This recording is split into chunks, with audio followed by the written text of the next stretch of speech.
Hi everyone, welcome to today's session. So, our session is about 2D matrix. Okay, I guess we have the quorum that I was expecting. So, let's start. It's already 8:06. Let me start by sharing the screen.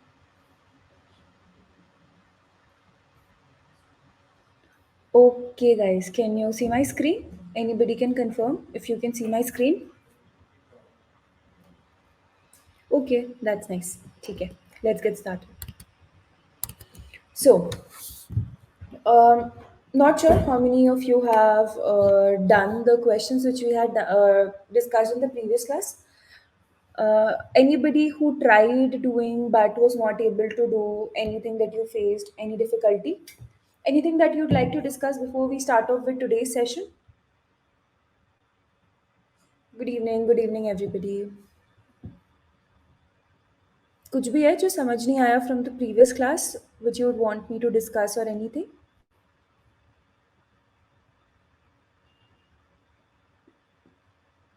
Okay, okay, no problem. Feel free to let me know. Okay. ठीक है. So let's get started.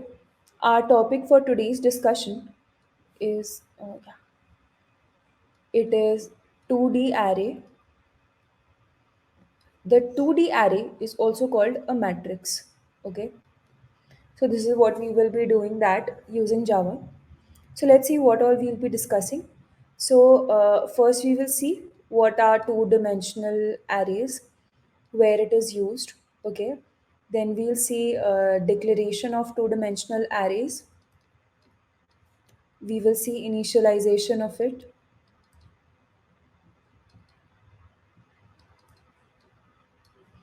Then we will create some primitive type 2D arrays. Okay. Same, we are going to do, yeah, and then we are going to do some object 2D arrays. Okay, so we'll be creating arrays, 2D arrays, inside which we'll be storing some objects that we'll do. And then we will see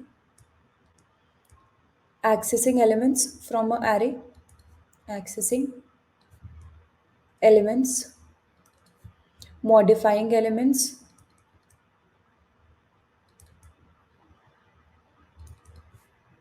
traversal, and loops. Okay, so like basically, how do you traverse via loop? That is what we'll be doing. So, this is today's objective. I hope it is clear to everybody. Any questions?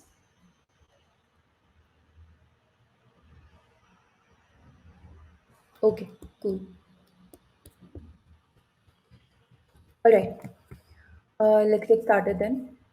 So let's first see introduction to two-dimensional arrays. What is it? Okay.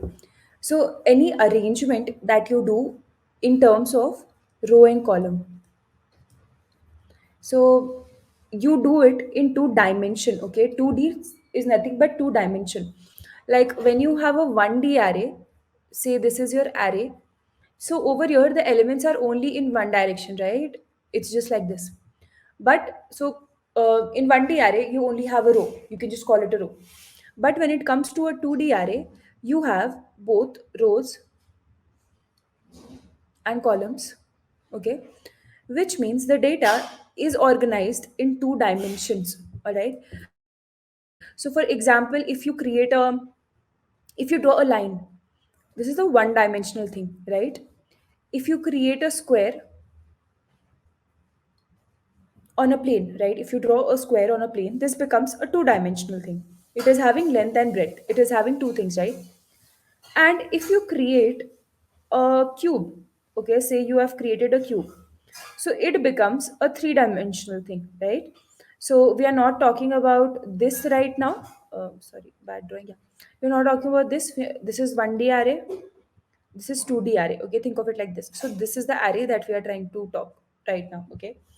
So, what is two-dimensional arrays? These are arrays in which elements are arranged in the form of rows and columns. Okay. So, I'm sure all of you would have studied matrix, the chapter matrix, determinant in maths, right? In 11, I don't know which class, maybe 9, 10, 11, whatever. So in that, the elements were arranged in two dimensions, rows and columns, okay? So if this was your, say, matrix, so the elements were 1, 2, 3, 5, 9, 8, 6, 4, 3, whatever, okay? This is your element. So these things, right? These horizontal things which you have, this is called rows. And the vertical ones that you have, these are called columns. So this is what a two dimensional array is. So this is actually a matrix. Two dimensional array is nothing but array of arrays, okay? So a 2D array is nothing but an array of array, okay? So say you have a array arr1 which is having these elements 1, 2, 3, okay? Then you have another array arr2 which is having elements 4, 5, 6.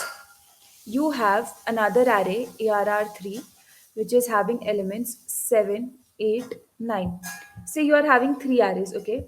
Now you can create an array of array. How do you do? So say you create arr, okay, and then you're saying it is having arr1, arr2, arr3, okay?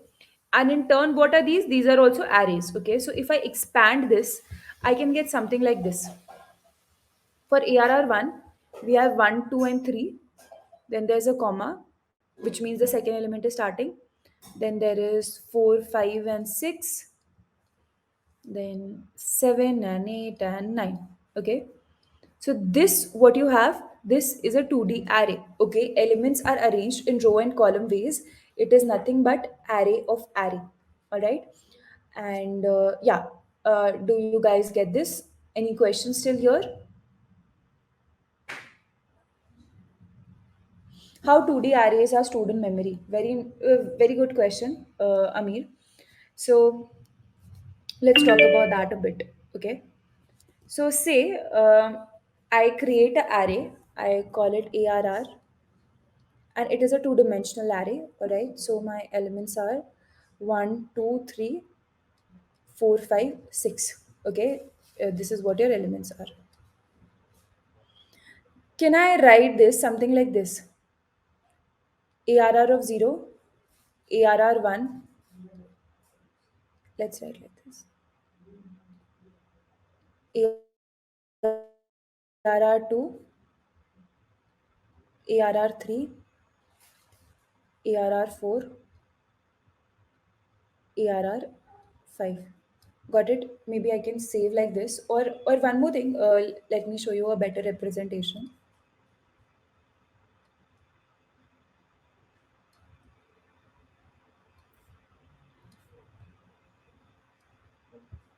Just give me a second, guys. I hear a sound. Just a second, let me just uh, change the audio setting.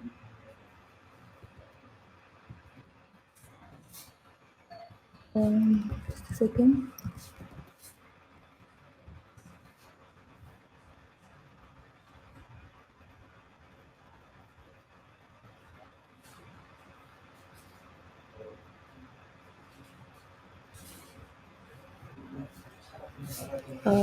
Hmm.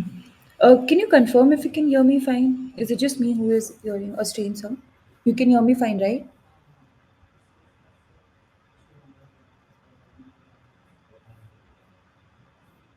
Okay, cool, cool. Okay, no problem. Okay. So first answering Amir's question, say this is whatever A1, A2, A3. So this is your memory. So the first location over here refers to the entire 2D array, okay? And then these elements are stored row wise, okay? So first row is going to be stored, then second row is going to be stored, then third row is going to be stored, and then fourth row is going to be stored, and so on, right? So elements of the rows are also individually stored, but on a whole, a 2D array is stored row wise in memory. Okay, that is how a 2D array is stored. So the main thing is that a 2D array is stored in computer, like stored in the computer's memory, one row following another row. Okay, that is how it is stored. and the address of the first byte of the memory is considered as the memory location of the entire 2D array. So say this is the address of the first byte. Okay, this is your memory. So this will be considered as the address of the entire 2D array. Okay, and what you can do is that if you know the address of the first byte of memory, the compiler can easily find out the memory location of any other elements in the 2D array. Okay, provided the number of column in the array is known. So basically, the thing is like whenever you create an array, right? So you mentioned right the number of rows and the number of columns you will be having. So according to that, the compiler does computation, and the compiler is able to know that which is the exact place where that element is going to be stored. Okay. So say you have m rows and n columns. Okay, and you have some c rows. So there is a formula. I'll tell you the formula. Not sure how like well will you understand, but say that you have m rows, n columns, and every element takes b bytes of memory. Okay, so it is a m into n matrix, and the form it's like this. So it's m plus n something into b. I am not sure about the exact formula over here. Also there was this one more term. I can check and I can let you know, but that is how it is stored. Okay, so to answer your question in short, the elements are stored row wise. Okay, first row follows the second row, and then second row follows the third row, and beforehand the compiler should know that how many columns are there. So that's so say although the matrix is 2D, but elements are going to be stored in one dimensional only because your memory is one dimensional. Okay, so we should know that how many columns you are having, so that we know कि ठीक है यहाँ पे the first column elements are over, and from here the second column elements are starting. Okay, does that answer your question, Ami?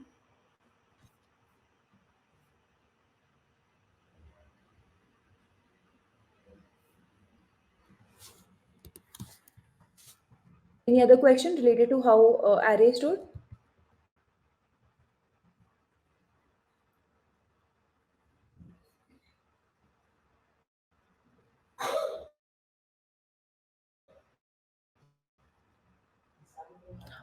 There's a question. Yeah, yes, Ishan. There are concepts of 2D array in JavaScript. So even in JavaScript, you create 2D arrays.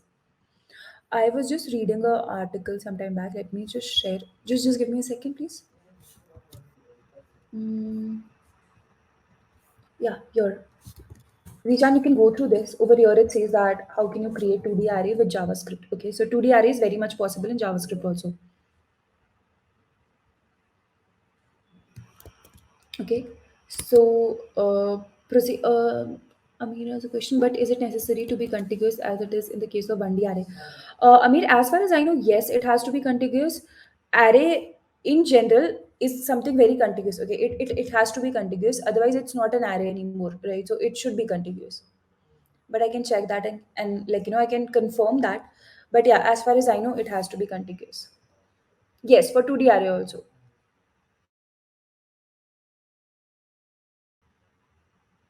It's an array altogether, right? Otherwise it can be like if you do not have contiguous, it can be a linked list of arrays, right? If it is not contiguous, it can be a linked list of arrays, right? So like the one row is in contiguous position, and then the second row starts from some other position. Okay, it can be like that, but no, it is an array, right? So it has to be contiguous. Okay, so let's proceed. Now let's see how do you declare a 2D array. Okay, so declaration in Java or any other language for that matter, it just means keep telling that hey, something like this is existing. This is what is declaration. Okay, how do you declare a 1D array? Quickly in the chat, how do you declare a 1D array?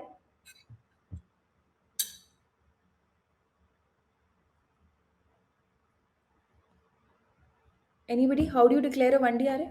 Correct, absolutely correct, right? That is how you declare a 1D array. So when you declare a 2D array, the thing is similar. So see, if I have to declare a 1D array, I'll write like this, int, right? This is how you declare a 1D array. Or there is an alternative also. You can do like this also. This declares a. So this one set of bracket that you have, right? It indicates that it is a one-dimensional array. Okay. Now suppose you want to create two set of brackets. So suppose you want to create two dimensional arrays, so you have to create two dimensional brackets. Okay, two brackets. So the same thing when you have to do for 2D array, you will be doing like this: int arr. Okay, that is how you create. This is for 1D array. This is for 2D array. Similarly, if you have a 3D array, you can create like this. Okay, you can create a three-dimensional array. Now, this is how you declare. Again, the places of brackets can be interchanged. Okay, either it can be over here or it can be next to the name of the array. So you can also write like this. Okay, this also equally declares a 2D array. So what is the format like? You have to tell the type. Okay, what do we mean by type? By type we mean that what kind of elements are going to be stored in a 2D array. Okay, so 2D array is also array, right? So everything, every restriction that you were having with 1D array, all of them are still here. Okay, so say it has to be stored in contiguous memory location, that is there. It should have elements of the same type, that is there. Okay, so this type means that what type of elements are going to be stored in an array. When I'm writing a int arr and I'm writing like this, it means that all the elements in my 2D array, irrespective of whether they fall with the row or with the column, wherever they have to be of the type integer. Okay, so the syntax is that you mention the type, you mention the name of the array, and then you have these two brackets. Okay, this is the syntax. That is how you declare a 2D array. Okay, so say if I show you over here, if I have to declare a 2D array, I'll be writing like this: int arr. Okay, as I said, you can have these brackets before also, like after the type, but I'm in a habit of writing these brackets after the name. So that's how it is. Any questions still here? Okay.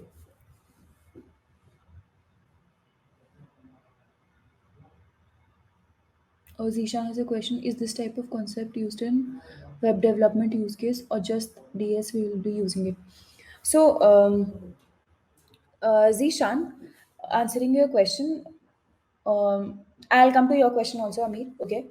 So, Zishan, answering your question, in the 4.5 years of experience, I have never had a chance to use two-dimensional arrays in real life. Okay, like in web development, I have never used. So the code, the day-to-day code that I write in my office, I have never used a 2D array. I only use 1D array, and I have only used 2D array for like, yeah, for doing competitive coding and solving data structure problems and everything, right?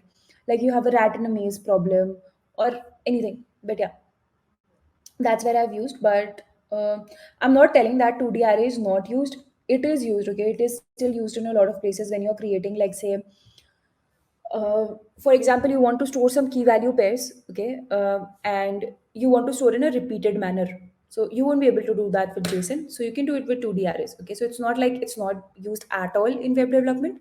It's just that I haven't used it in web development. Okay.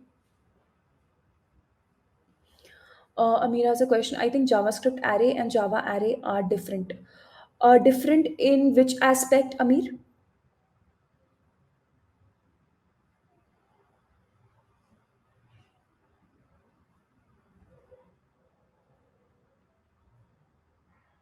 Is there some specific difference that you are pointing out? Oh, no question? Okay, okay, okay, no problem.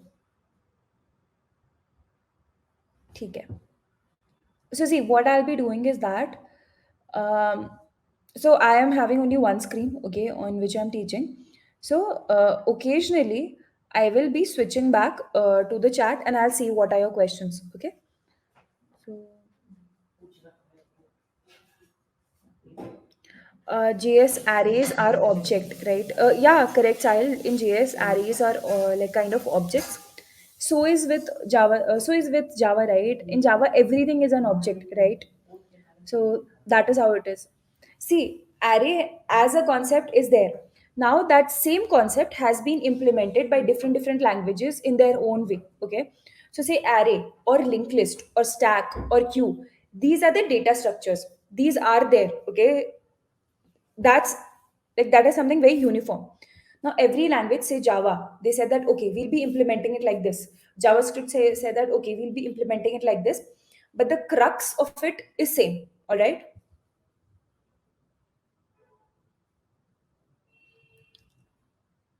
Yes, yes, Amir, absolutely correct. In JavaScript, inside an array, you can put different type of elements, right? And why can you do that? Because Amir, in JavaScript, we do not have different data types, right? Do you have a like integer, string, something like that? We do not have, right? Right? We have a like you can create that, but even if you just write a let or if you just write a var, you just write const, that absolutely works. But when it comes to Java, Java does not have these generic data types, okay? These general data types that you just say var a, and inside that you can store any type of data. That doesn't happen with Java. So Java is a very strictly and strongly typed language. Whereas when it comes to JavaScript, it is more liberal.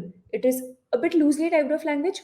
So you can, so there are a lot of advantages that you get. There is a lot of flexibility that you get when you work with JavaScript. Did I answer your question, Amir? Exactly correct, Sahil. We do not declare data types explicitly in JS, right? So that is why you can store different data types in the array of JavaScript. Okay, great, great, Amir, great. Okay. Whenever you guys are having such questions, please feel free to ask. I'm not claiming that I'll know the answer to all the questions that you guys have, but yeah, definitely I can check, I can let you know, or from my experience, there are so many things that I can relate to better because I've been working with it. Okay. So whatever questions are there, feel free to put it down in the chat. So a lot of times it has happened that some people have asked me the question and I don't know the answer right now. Okay. I like at the moment I do not know the answer. So although I'm teaching, it's not like I know everything. I still don't know a lot of things. So I make it a point that I get back to them over AirMeet, or if I'm connected to them over LinkedIn, or I ask them to get back to me again and ask the question again. So yeah, again, so the thing is, whatever are your questions, please feel free to put it in the chat. All right, clear everybody? Should we proceed?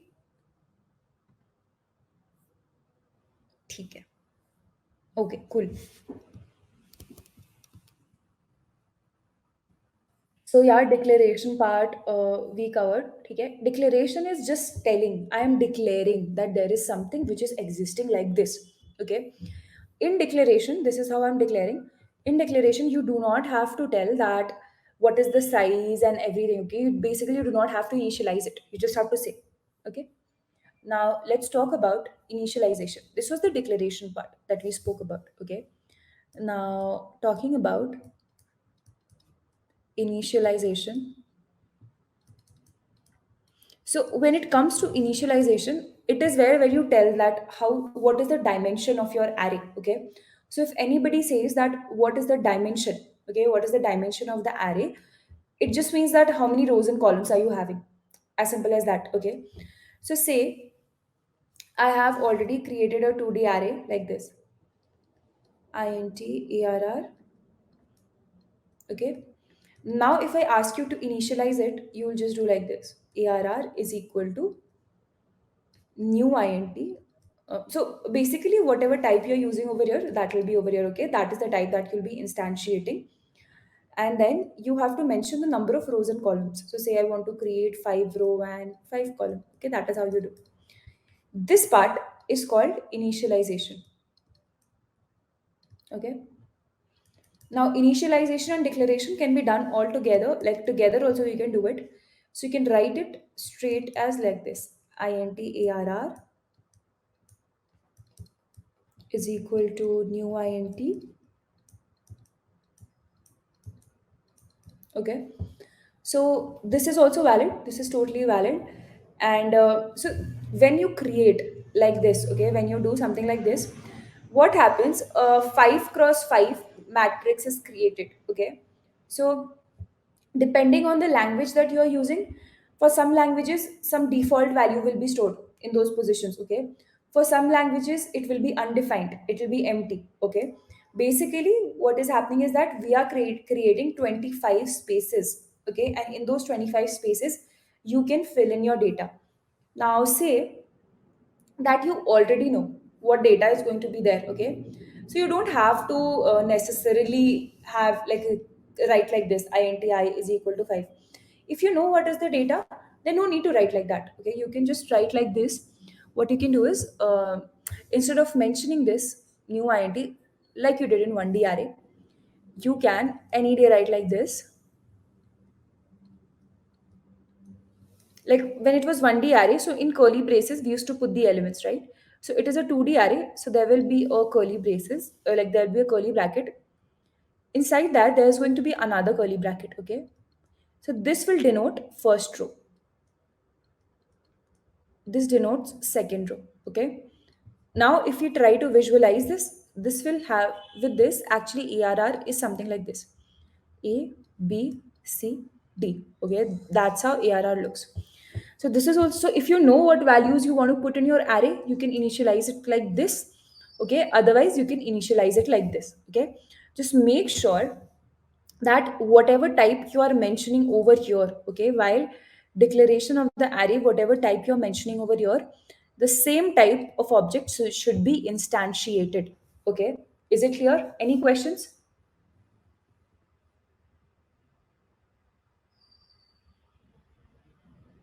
Any questions?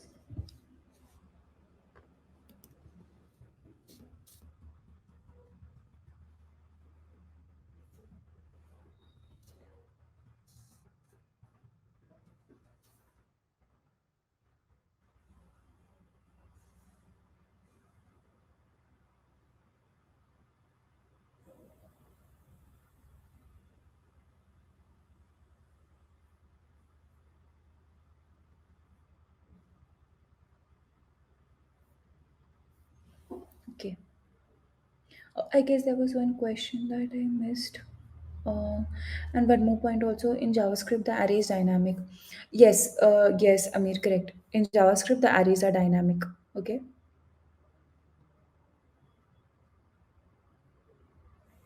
The thing is, see, um when you create a array in JavaScript, how do you create it? Okay, so see, everything that we say, right, that say ki JavaScript may you can have different data types in an array, or it is dynamic.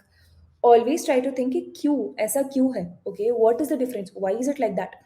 Because देखो ये सारी चीजें anybody can memorise. ठीक है, कोई बड़ी बात नहीं है. You have reach till here, you must have memorise so many things right to reach over here. School का हिस्ट्री सिविक्स जो भी, you know, we memorise everything. So memorise करके करना is not a big deal. ठीक है, कोई भी कर सकता है. But to stand out, you need to understand कि क्यों, why is it like this. Try to Google. Okay, try to find out कि क्यों ऐसा क्यों है, कि एरे डायनामिक क्यों है. So let me tell you what. So when I did my research कि क्यों ऐसे है होता है ये. So what were my findings, I will share it with you. I'm not telling that it may be 100% correct, you can verify it from your side. So whatever I read, okay, whatever articles I read, what I could make out is that कि whenever you create a array in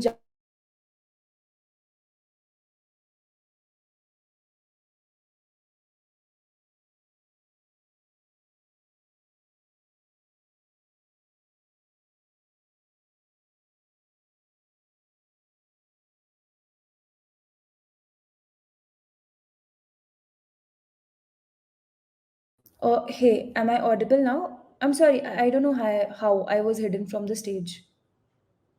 Okay, no problem. Okay, thank you. Yeah, so what I was telling is that कि, when, so what I used to think is that कि JavaScript में when I'm creating an array, I have to mention the dimension, right? I'm initializing it. But when you're creating an array in, sorry, in Java, when you're creating an array, we are also initializing it. But when we are doing it in JavaScript, we don't have to initialize it. It works absolutely fine without initialization as well, right? I can have something like a is equal to blah blah blah. I can have like this, right? But this kind of structure doesn't work with Java. You have to declare it properly. You have to initialize it properly. So जब हम initialize कर देते हैं, okay, when we declare it, we initialize it. So we are telling, say if I write something like this, int a is equal to new int.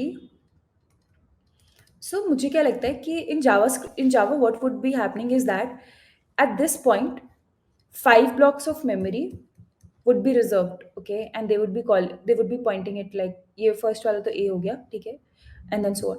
This five blocks of memory would be reserved. But when it comes to JavaScript, we don't do these things. ये ऐसा तो हम करते ही नहीं. We don't do this, right? So that is why maybe because of that we are not explicitly initializing any memory block, and that is why it is very dynamic. But yeah, please research a little bit more about it. I do not have a definite answer to why is it so, but this is what I think, that maybe this is why JavaScript is like this. Okay.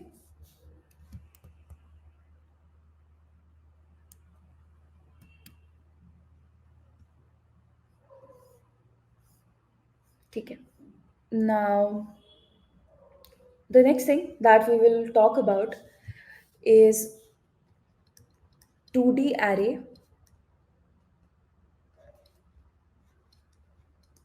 of primitive type.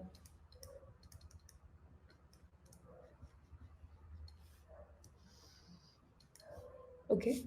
So in 2D array of primitive type, what happens is that when you create an array, you mention the type, right? कि हमारे array का ये type होगा. This will be the type of element that my array is going to store. Okay, that is what we do.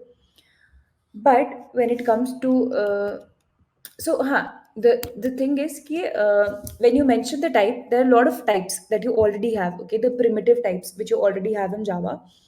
So what I want to say is that if you create an array, the example that I gave you, that was just for integer, okay? But it's not like you can only create an integer type of array. You can create a byte type of array. You can create a char type of array. So this stands true for both, okay? One dimensional and two dimensional arrays.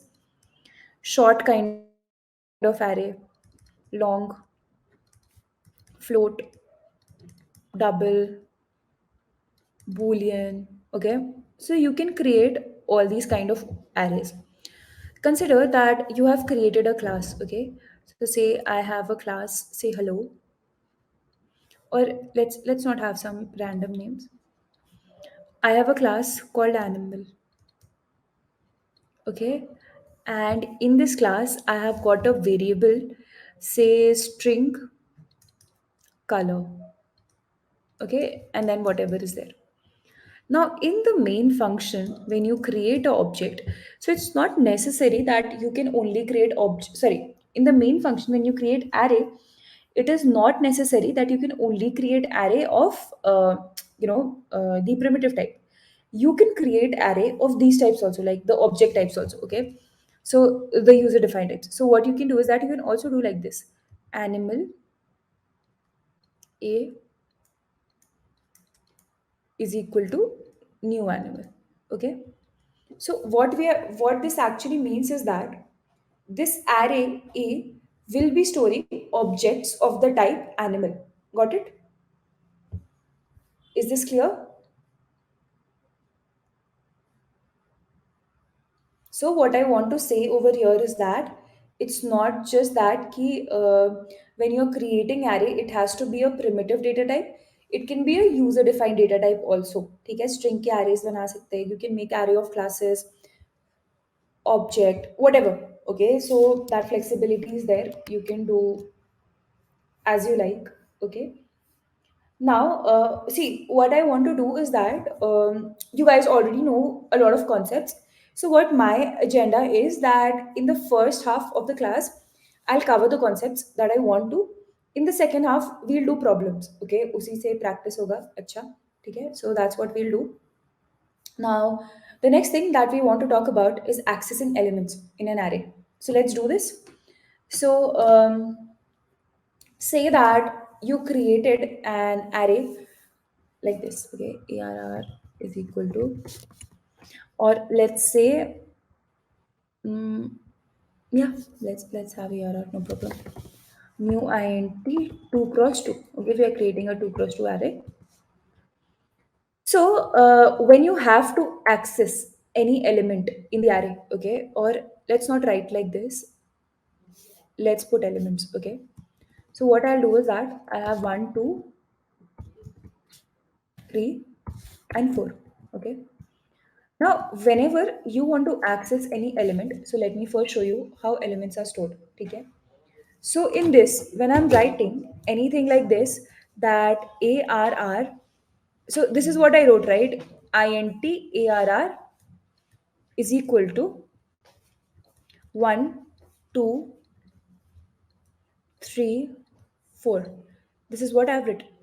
So what actually means is that think of it like a box which has been made, a 2 cross 2 box. Okay. This is one, 2, 3, 4. Okay. Over here, we are having, let me write like this. Over here, we are having rows, and over here, we are having column. Okay. So यहाँ पे it is 0, it is 1, then column के लिए यहाँ पे 0, यहाँ पे it is 1. Okay. So mostly ऐसा नहीं है कि रो को I से ही denote करना है, column को J से ही denote करना है. It's not like that. But mostly what we do is that just a common practice that we denote rows with I and then we denote columns with J. Okay, so I'll just follow that convention. So like I'm just habituated to that, so I'll do that. And let's say, so ये row को if I'm denoting by I and column को I'm denoting by J. So if I have to access this element, so what is the value of I? It is 0. And what is the value of J? It is 0. Okay. So when I have to access this element, I'll just do A of 0 comma 0. Okay. When I have to access, say, this element, so what should I write to access this element? A of,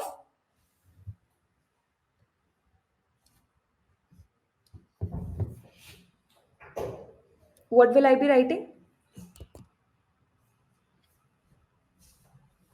Exactly correct. 1 comma 0. Okay, that is what you do. So this is nothing but A of 1 comma 0. So first one is always the row. Okay, first one is always the row, the second one is always the column, and this one over here becomes A of 1 comma 1, like 1 and 1. One is the rows, one is the column, and this one over here becomes A of 0 comma 1. Okay. Now, when you have to access any element, say I want to access the last element, okay? So what should I write over here to access the last element? If I want to access 4, I want to access the last element, what will I write? For the array ARR that I have created? Absolutely correct. That's what we'll be writing, okay? So I'll do system.out.println and I'll do ARR of 1 and 1. Let's run this. And ideally we should get 4. Yeah, that's what we have got. Okay. So this thing that you have done over here, this is called accessing elements. Okay. This is how you access elements. By accessing elements, you just write the name of the array, jiska you want to access the elements. You mention the row number and you mention the column number. All right. You just have to do these two things. These three things basically. Naam, array ka naam, the row jiska element you want to access, and the column. Okay, just you want to access the element. So that is how you access any element in an array. Okay. So this was about accessing elements in an array. So same goes for 1D array also, right? So 1D array is pretty straightforward. So I'm not covering that. And I guess you are very familiar with 1D array. So I directly wanted to start with 2D array. Okay. Now say you want to modify any element. Okay. So what I can do over here, I want to modify this. Instead of 4, I want to make say 40. Okay. So what I'll do, ARR of 1 comma 1 is equal to 40. If I do like this, let me just run and show you. So we get 40, right? So everybody clear about accessing and modifying elements?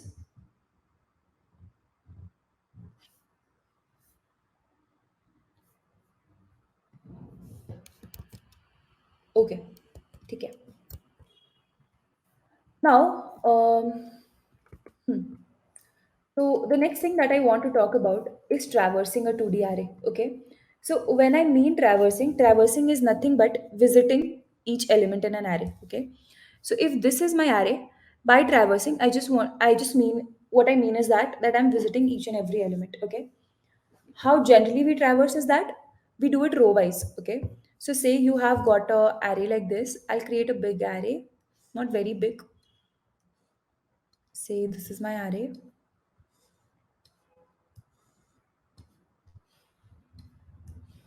And yeah, one more thing. It's not necessary that your row and column should be same. It can be anything. Okay. It's not necessary that. Ritik, is like, do you have a point?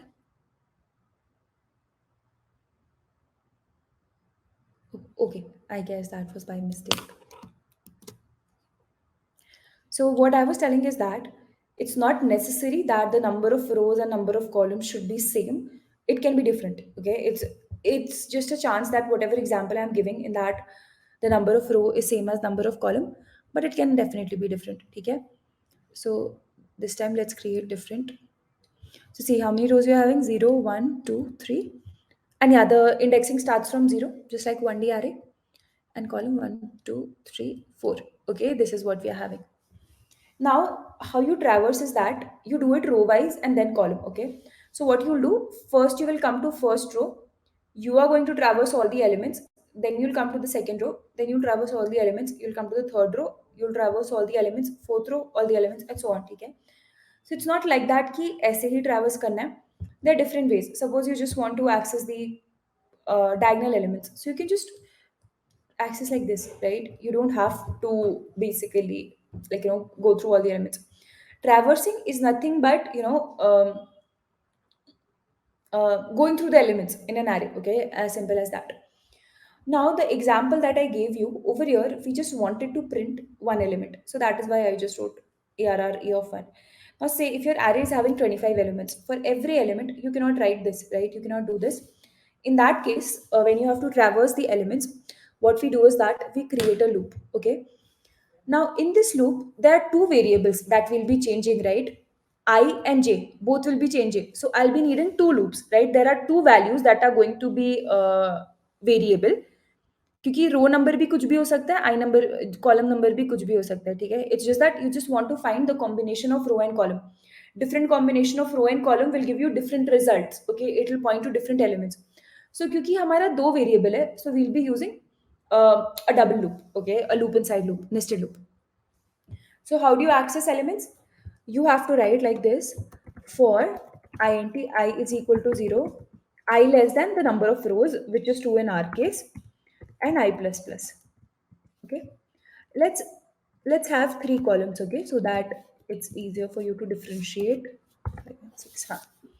Then inside this, we create another loop and add, say like this: int j is equal to 0, j less than number of columns. So I've got three columns over here. Okay, so j plus plus. Now all that I'll be doing is that instead of writing a specific element that I want to print, I just write it generic. Okay, so it will be I comma j. So first, when I is 0, j will be 0. Okay, so it will print 0 and 0. Then j plus plus will happen. So it will print 0 and 1, 0 and 2, so on, right? Then j will become equal to 3. So it will come out of the j loop. And again, it will start with the I loop. Okay. So I will become 1. So, and when I is 1, j is again initialized to be 0. So it is 1 0, 1 1, 1 2, so on. Okay. That is how it is doing. So let me just run and show you. With this, we are going to get all our elements. Okay. There's length 2.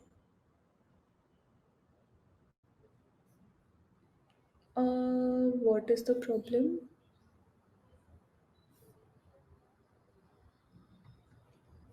Just give me a minute. Let me think.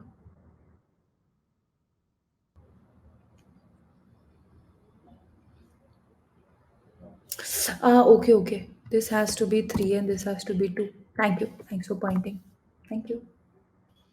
Shah has a question. If we want to use while loop in 2D, can we write while inside while? Yes, of course, Zishan, you can do that. So while loop me, you put a condition, right? So you'll write something like, say, while I is equal to, or maybe I is less than that. Okay, I is less than number of column. So you can do that. Okay, I'll show you that also using while loop. Mostly people do it using for loop, but I'll show you using while loop. Although I have also never done using while loop, but we can try. So yeah, I don't know, this is some problem with this ID. It, like, it sometimes it doesn't do a new line. But yeah, no problem. This is what it is. Okay, this is how your array is. Now, okay, man lo, you want to show it like it looks in your array. Okay, you want to do it like that. How will you do it? So हम क्या करेंगे? Every time we'll just do print, एक space दे देते हैं. And then एक बार जे का जब loop पूरा खत्म हो गया, एक बार जे का आइटरेशन सारा खत्म हो गया, it means one row has been done. ठीक है, मतलब एक रो के सारे कॉलम्स आ गए. Now you want to go to the next line. So यहाँ पे just to system dot out dot, just a way to beautify your result that you will be getting in interviews. Let's see. हाँ, तो ये ना इसके बाद I don't know why it doesn't do a new line. Let me check for some other online compiler.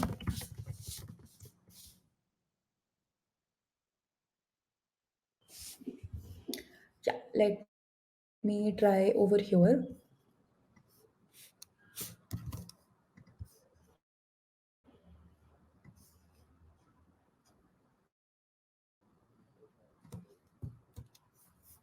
Okay. And see, that's how you get it, right? Clear? Okay, Amir, yeah, I'll be using lead code compiler from the next class. Clear, people?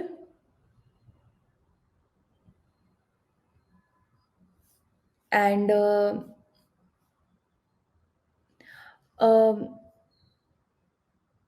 so see, length of 2D array is actually the number of elements plus the number. Actually, this is a very interesting question. Let me show you. Okay. So the thing is, when you talk about length, it is just one dimension, right? It's just one dimension. You cannot get, so when it comes to two dimension, there's length and breadth. Unfortunately, when it comes to an array, you do not have the concept of length and breadth. Like there is length, of course, you have a property length, but you do not have a property breadth. Okay, and if you want to access the length and breadth, how do you do that? So let me show you. Suppose you want to know that how many columns are there in your out dot print. So I'll be showing you two things. Okay. So first it will be arr dot length,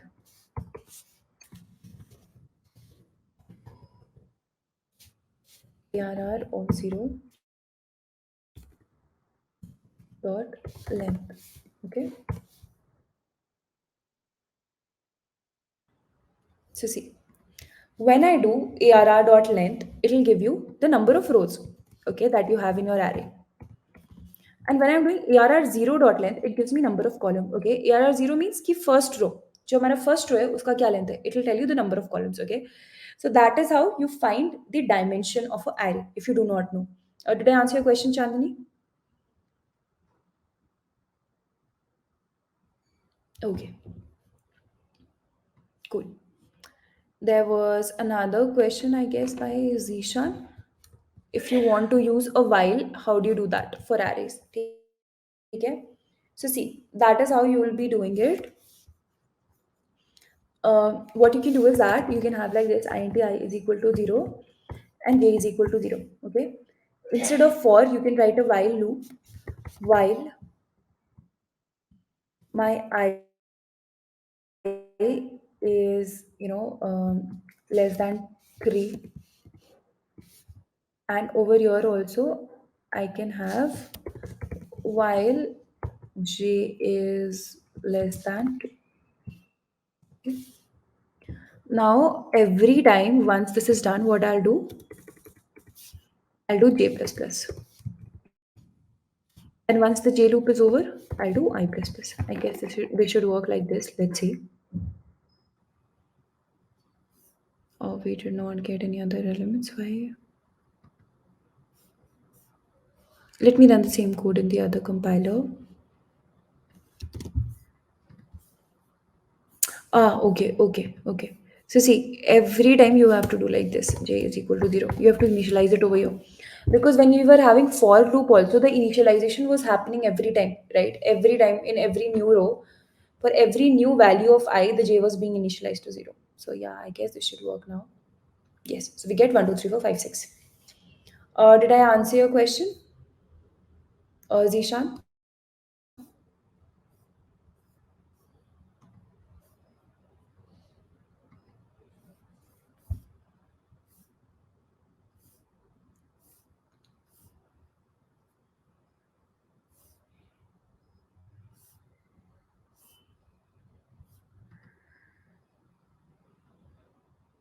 Exactly correct, Zishan. So it's not like that time complexity will be n square, but it will be n into m. Okay, the product of the number of rows and number of columns that you're having in your array.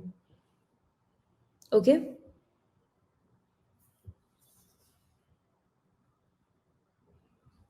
Okay. Any other questions, anybody?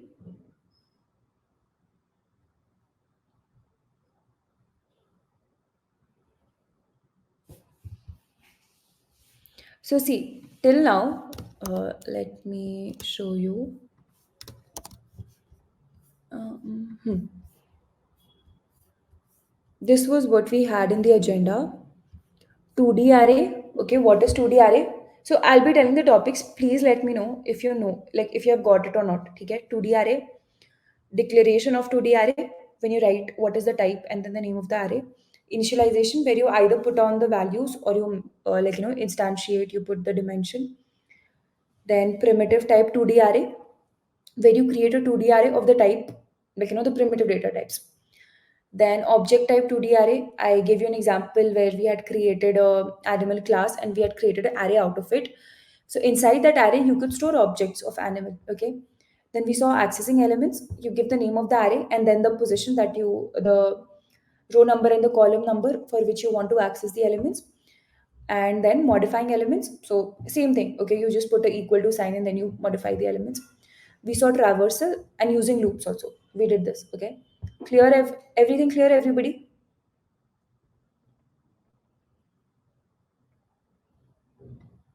Okay, cool. So let's do one thing. Let's take a break. Okay, let's meet sharp at 9:10. And then because the agenda is covered, whatever we had to do, I'll give you some questions and we can practice questions. Okay, in the remainder of the class. Or if you guys have any other doubt that you'd like me to explain or anything like that, we can do that as well.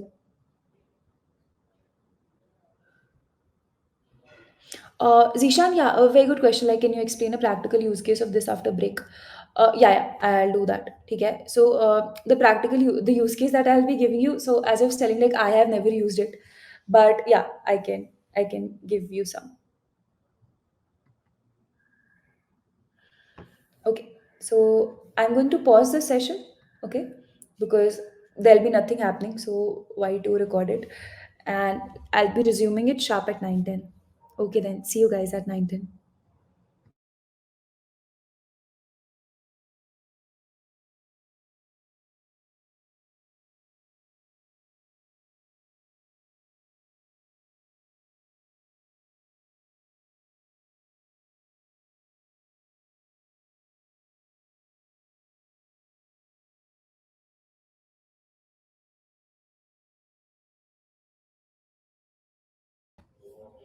Okay, I hope you guys are back.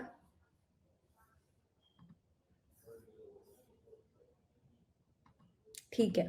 So let's get started. Before I give you any problem, पहले जीशान का question answer करते हैं. So Zishan was telling कि any practical use case of this, the 2D array thing that I've told, right? So I hope Zishan you meant this only, right? 2D array.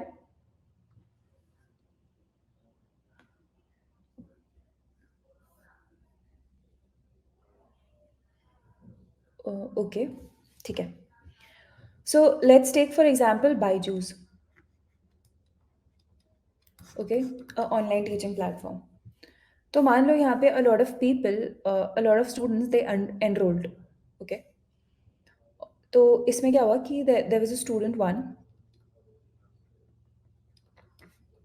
student two, student three, student 4, and so on, right?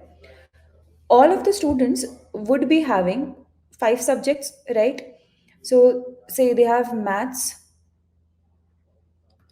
physics, chemistry, bio, English. Okay, they have opted for these 5 subjects.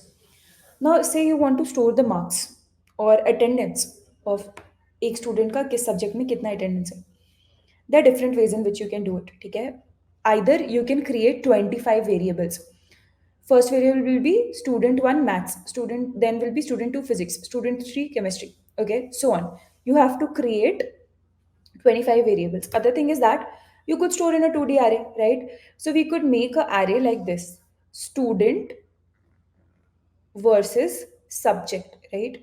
So maths, physics, chem, bio, English, right? So instead of creating 25 variables, you can just create one variable, call it details, okay, which is going to be an array. This thing label, ये label नहीं रहेगा, student and subject will not be there, but you will have this. You will have these entries, okay? And in these entries, you can store whatever marks needs to be stored. Okay, got it? And then maybe you can have a internal mapping key, say 0 matlab student 1, okay, or 2 matlab student 3, whatever. And the first column is maths, the second column is physics, and so on. Did you guys get some idea about what can be a practical use case of this 2D array?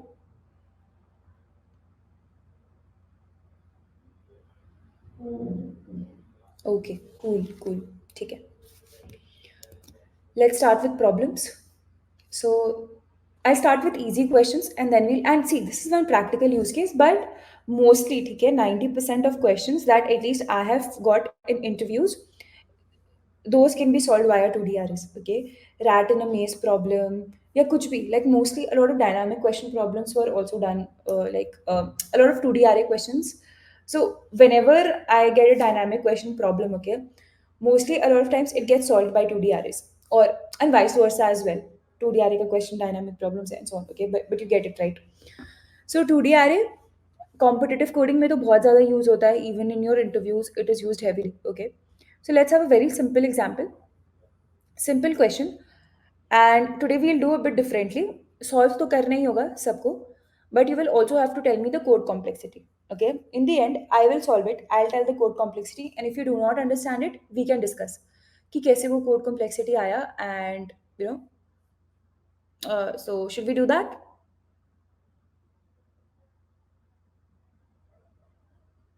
Cool, ठीक है. So question one,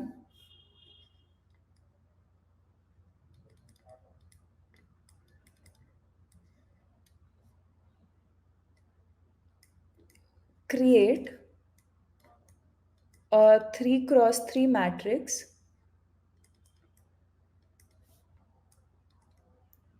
fill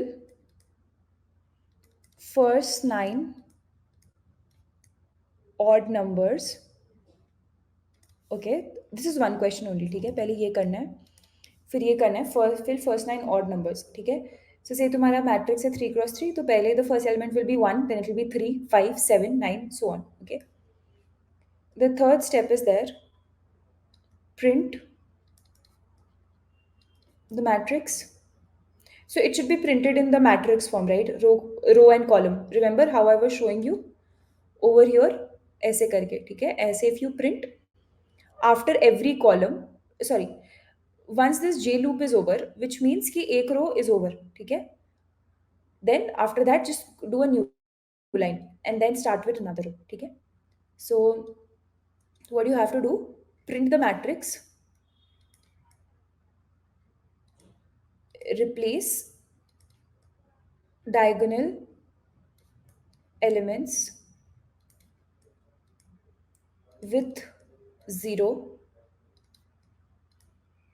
print again. ठीक है, I'll explain the problem. करना क्या है, simple सी बात है, 3 cross 3 matrix बनाओ.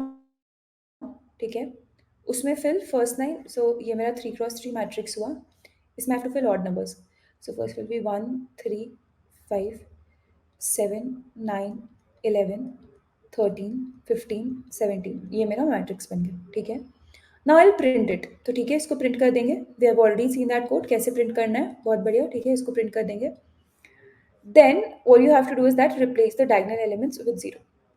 तो ये वाले जो एलिमेंट्स है ना, these are called diagonal elements. तो रिप्लेसमेंट के बाद your matrix should look like this, sorry, 0, 3, 5, 7, 0, 11, 13, 15, 0, ये हमको करना है, ठीक है। And then just print it. Question clear everybody?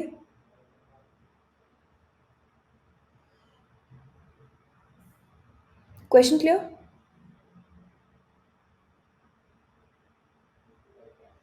Okay,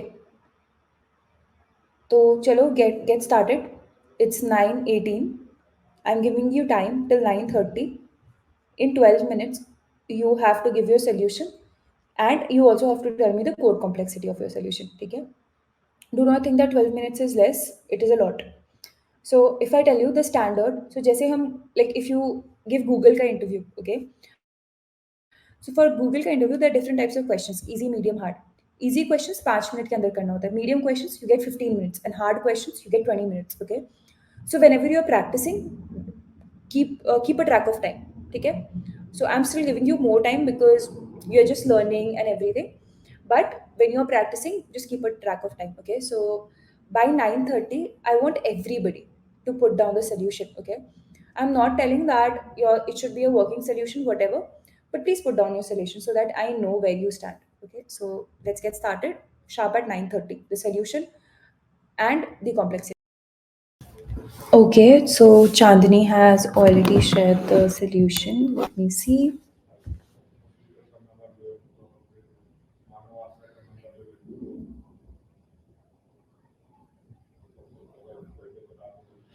Okay, okay.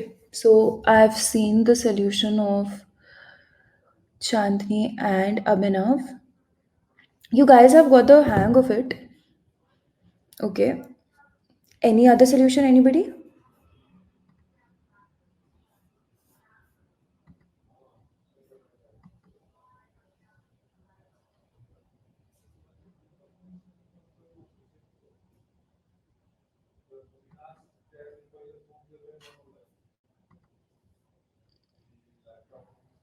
Mm,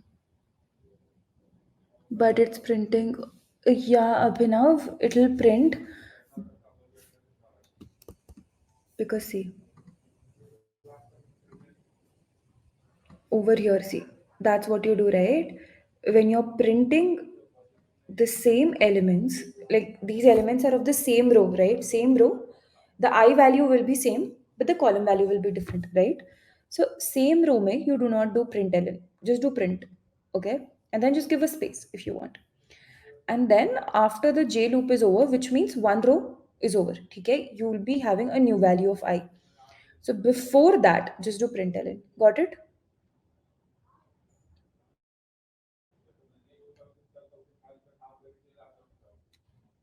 Got it, Abhinav? What is the problem? Why are you getting it in one line? ठीक है. Any other solution, anybody, before I explain?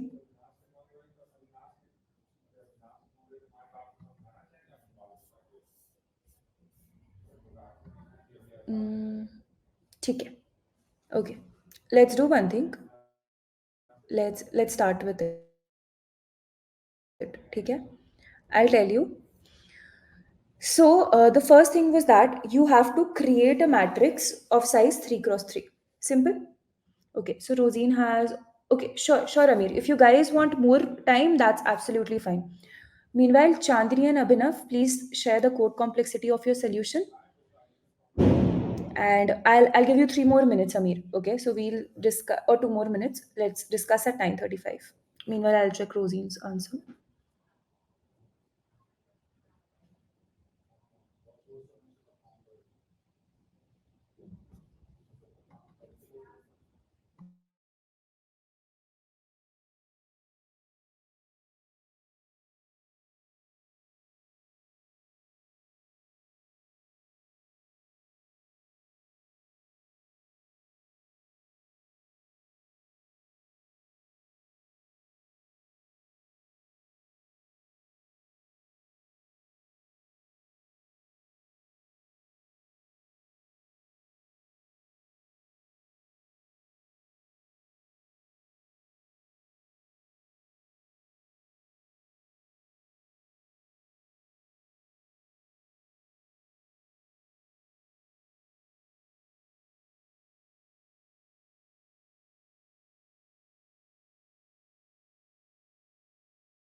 Okay.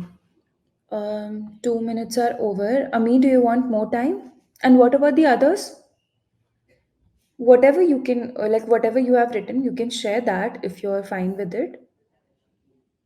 Okay, let's carry on. We'll break the problem into smaller chunks and then we'll solve it. Okay. Okay, Chandni. Let's do one thing, guys. This is very important. How to find code complexity.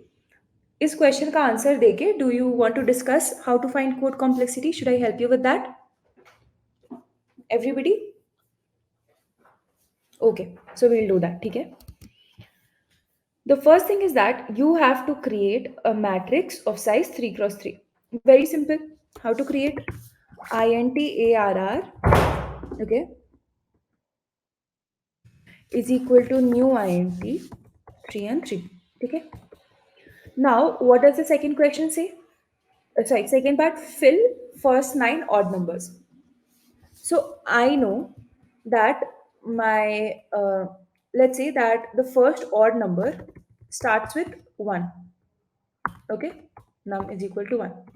I'll fill all the elements with odd numbers. So what I'll do, for int I is equal to 0, I less than 3, I plus plus.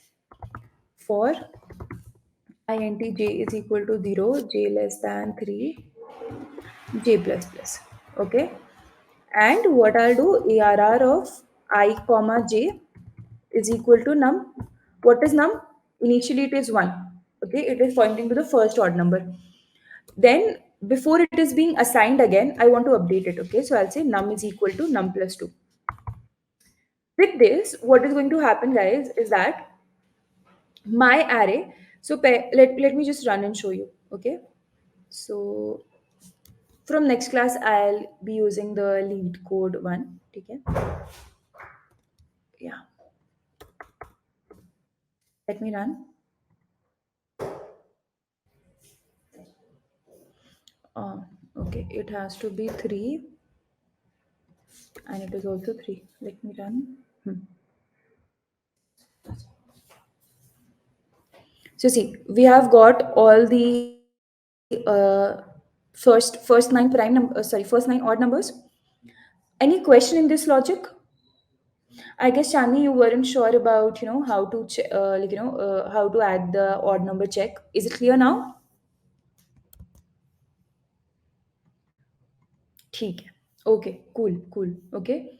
So with this, our array is formed. We have printed it.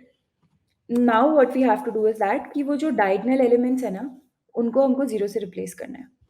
Now a lot of you, what you did is that you wrote for I is जहाँ पे भी I is equal to j, over there replace it. ठीक है? Because over here your let's find the indices of only the diagonal elements. It'll be 0 0. This will be 1 1.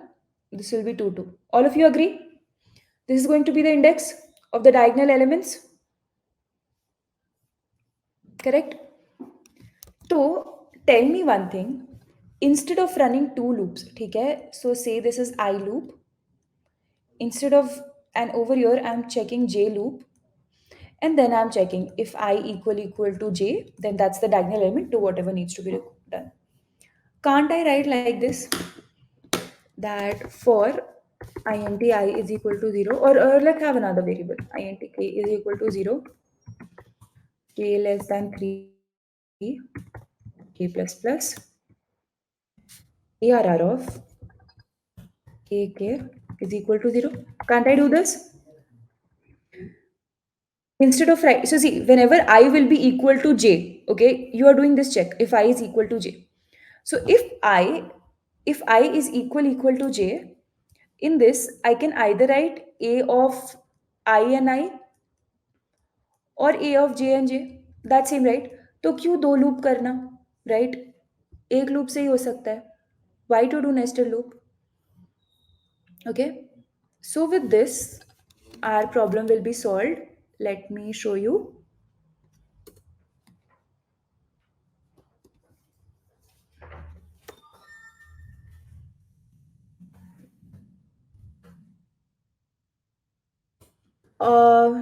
Why 0? Because Because Amir, I said in the question, right, कि replace diagonal elements with zero. That was the question. Okay, that is why we are replacing with zero. Okay, okay. Now let me run and show you. No problem, no problem. Let me have a line over here.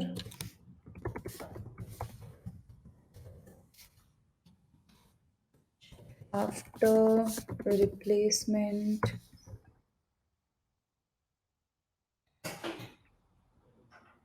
so see, now it's fine. Okay, everybody, you understood how this problem can be done? Any questions?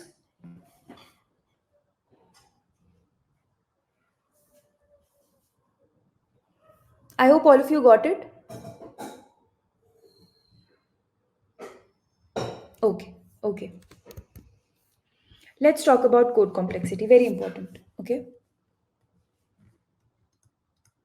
First, try to understand what is code complexity, and then we'll move on to finding code complexity.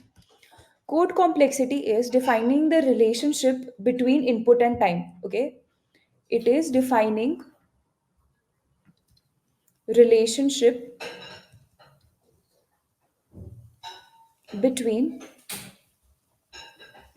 input and time. What does this mean? That when your input increases, what happens to your time? Okay, everybody clear what is code complexity? This second point is most important. Okay, so a lot of students when I take interview, they say कि time complexity is कि program को run करने में कितना time लग रहा है. No, that's not what is time complexity. Time complexity is that when your input changes, how does that change your time? Okay. Yes, Amir. So we can say that how time grows, but we cannot use this thing grow because grow is positive. Okay, so हो सकता है कि कुछ input बढ़ रहा है but time कम हो जा रहा है. ठीक है, if it is inversely proportional, whatever, depending on the code that you have written. So let's say that how your when your input increases or when your input changes, what happens to your time? I hope this is clear to everybody. What is code complexity? What do you find in code complexity? Do not think that in code complexity, you tell what is the time taken by your program. That you cannot determine. That depends on a number of factors. That depends on the speed of your processor.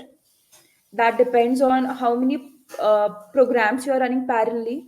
That depends on a lot of things. Okay, that depends on your hardware also. So do not say that it is the time required to run your program. Clear? Clear till here?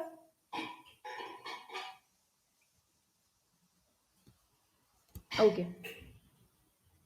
Now let's say, so see, when you have to find time complexity, so you find the time complexity of a program. So your program can have 500, 600, 1000 lines. So the best way to, if you have to find time complexity, what you have to do is that identify the line that runs max number of times. Okay, this is the first thing that you will be doing. Identify the line which is going to run maximum number of times. In this, ignore the loop statement, if else, ignore that. Okay, the core logic that you write, involve that. So say I've written a code like this: system dot, or let me write over here. Okay, consider you have written a code somewhat like this: system dot out dot println hello for int I is equal to 0, I less than n. Say n is your input. Okay, user will be putting this value int n. Right now I'm just putting it 10, but yeah, we are going to accept it from the user I plus plus. Okay, and over here I'll write system dot out dot println I. and system dot out dot print ln by. Okay. Now tell me, excluding loop and then these class things, okay, these class function declaration and if and else everything, excluding that, which line number is going to run maximum number of times? Quickly in the chat, identify the line number which is going to run maximum number of times. Exactly. Technically, line number 8 will run maximum number of times, but we do not find the complexity of the loop, right? We have to find this. This line is going to run maximum number of times, okay? So say key to execute a line, it takes X time. Okay. Let me just take a snip of it. This is the code in the question. Okay, I'm going to paste it over here. No, it didn't get pasted. Okay, just a second.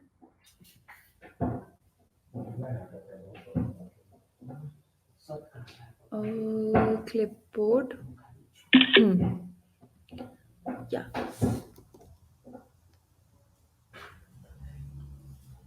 just a second. I'm trying to actually paste this code. Yeah, it's pasted now. Okay. Now, what you have to do, let me just resize.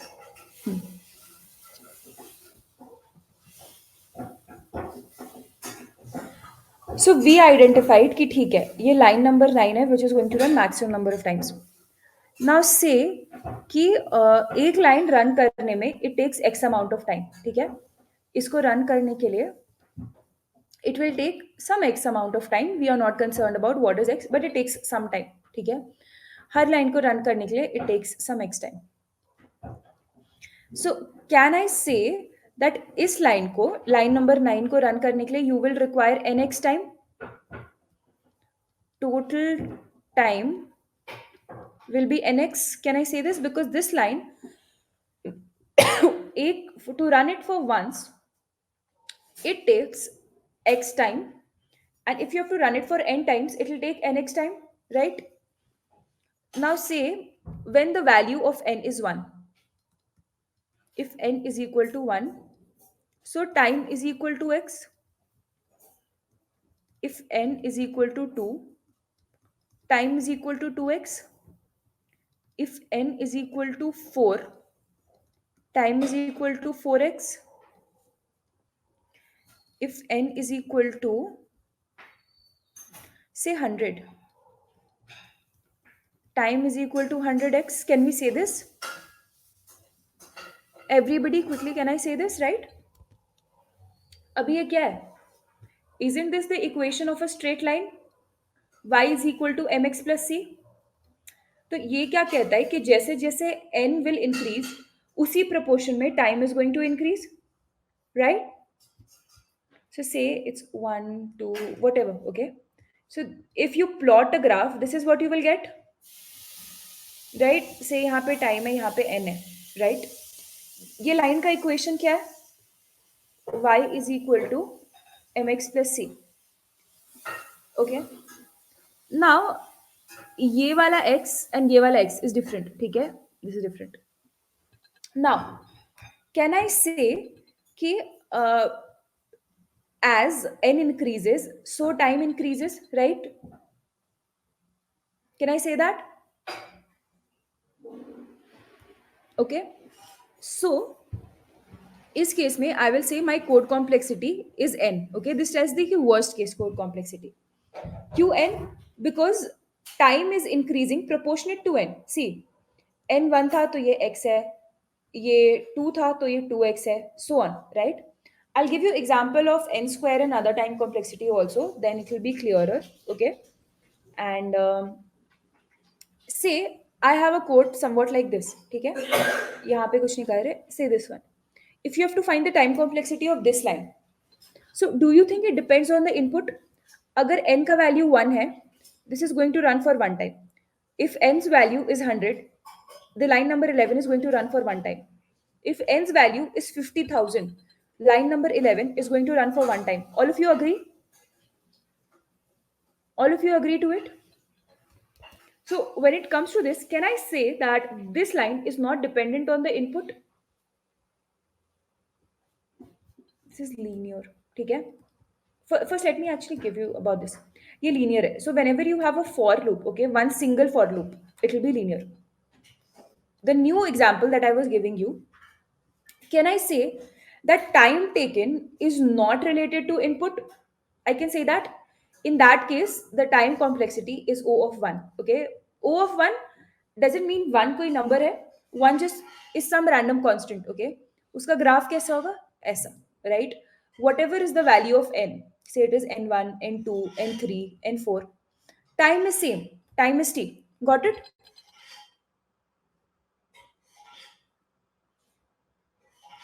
Clear? Similarly, for the loop that I was telling, ठीक है? This code that I had written, let's say, can I say that line number 22 is one of those lines which will be running maximum number of times? Can we say that? Can I say that line number 22 is so there is not just this one line which will run maximum number of times. There are a lot of lines, but line number 22 is one of them. Okay. So say ये कितनी बारी run होगा? It will run 9 times, right? All of you agree it will run 9 times? Now, why is it running 9 times? Number of rows into number of columns. Okay. So if number of row is n and number of column is n, can I say that this is the complexity O n square? This is the number of times that that line will run. So this happens only when the number of row and number of column was same. Okay. That is why I said that the code complexity is n square. Now say the number of row and number of column would have been different. In that case, the code complexity would be O of n into m. Got it?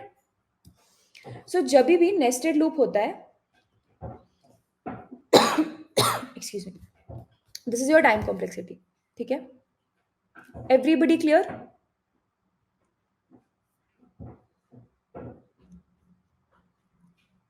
Any other question? This is the basic of time complexity. Okay, these are the basic scenarios. Then there is logarithmic time complexity also. So that will take some time to explain. I'll have to prove it via maths.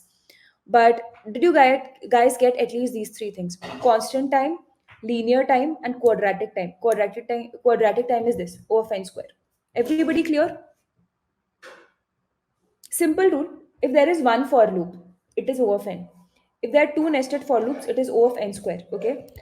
And always, so it's not always like that. See over here, मेरा जो I plus plus है, J plus plus है, it is incrementing by one every time, or it is linearly incrementing. ठीक है, that is why it is like that, n or n square. अगर ये ऐसा होता ना कि I is equal to I by 2, ठीक है, in this case इसका n नहीं होता, it would be log n. Okay, in some other class if we get time I can prove that कि how it is log n. But always remember कि ये जो increment वाला चीज है ना, the problem that you have, if every time in every iteration if it is getting divided by 2, if your problem set is getting divided by 2, or if your problem set is getting multiplied by 2, in that case it is log of n. Okay, clear? Maybe I can just take 2 minutes and I can try to explain how is it log of n. समझ आता है तो ठीक है, otherwise we'll do it later. ठीक है? For example, there is a loop. I is equal to say 0, I less than equal to 16, I is equal to I into 2. And over here we are printing something. Okay, some random thing we are printing. Now, say this is the value of n. Okay, this is n. So when n is equal to 16, let's see how many times this runs. So for I is equal to 0, it will run once. Okay? Then in the next iteration, so sorry, let's not do it 0. Let's do it 1 क्योंकि 0 के साथ into 2 करने से तो हमेशा 0 रहेगा. Okay? So for I is equal to 1, it will run once. In the next iteration, the value of I will become 2. Okay? So for I is equal to 1, it will run once. For I is equal to 2 also, it will run once. Then the new value of I will be 4, right? 2 into 2 which is 4, so I is equal to 4 के लिए भी it will run once, like run once in the sense कि उतने बार run करेगा, ठीक है. Then it will be 4 into 2 which is 8, ठीक है. It will run once, and then I is equal to 16 के little, or let's not do equal to simplify it, ठीक है. Can I say for n is equal to 16 this will run for 4 times? Can I say?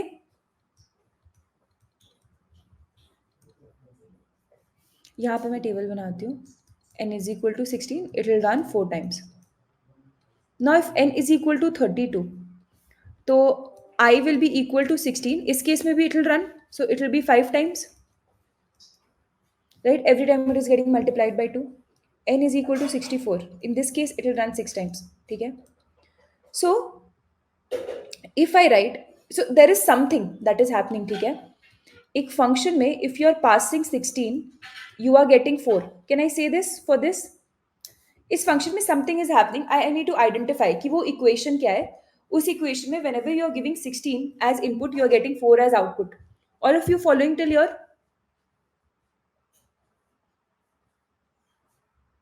All of you are following? Okay. Now ये जो चीज़ है, if I write log 16, when I just write log it is base 2, ठीक है. Maths में it is base 10 by default, because maths में you work with decimal numbers, right? There are 10 decimal numbers, but when it comes to computer you work with binary number. There are only two binary numbers, 0 and 1. So log का base हमेशा 2 होता है by default. So over here if I say log 16, can I write like this? Log 2 base 16, it is same as this. It is same as writing log 2, 2 to the power 4, right? If you know log or if you remember log, तो ये जो power होता है ये आगे आ सकता है, ठीक है. So it is same as writing 4 into log 2 base 2. Okay. Log 2 base 2 is 1, so it is same as writing 4. Did we establish this? Can I say log 16 is equal to 4? What was 4?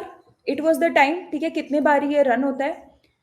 And what was 16? It was n, ठीक है. So that is why whenever your solution set, okay, or whenever your problem set, whenever you're having things like this, I is equal to I into 2. I just proved it for I into 2. You can prove it for I by 2 also, I divided by 2. But whenever in your loop you're seeing something like this is happening, I is equal to I into 2, I is equal to I by 2, it's always log of n, okay. That's why if you guys remember, when you would have done merge sort में क्या करते हैं कि पूरा array रहता है, उसको you divide it into 2 and then you divide it into 2 and then you divide it into 2, right? ऐसे ही होता है merge sort में. So if you know you have a array like this, first this is divided into two parts, then this is divided into two parts. So हर बार क्या होता है कि it is being divided into two. That's why if you remember, the complexity of division of merge sort is log of n, and इसको sort करने के बाद we also merge it, right? तो इसलिए उसकी वजह से कंबाइन करने का complexity is n. That is why the total complexity is n log n. Okay. But now do you get कि लॉग एन आता कहाँ से? When it comes to merge sort, okay, this is the easiest example that I could give because you guys have already done merge sort. Now is it clear? Complexity. Okay, cool. So this is what I had to share for today's class. In the next class, we'll be talking about recursion in Java, and depending on the time, we will see कि कैसा time रहता है. According to that, we'll do some questions as well. Today we could do only one question because we went ahead and we discussed core complexity. But yeah, that was mostly about today's session. It was great taking this session. Good night, all of you. See you in the next.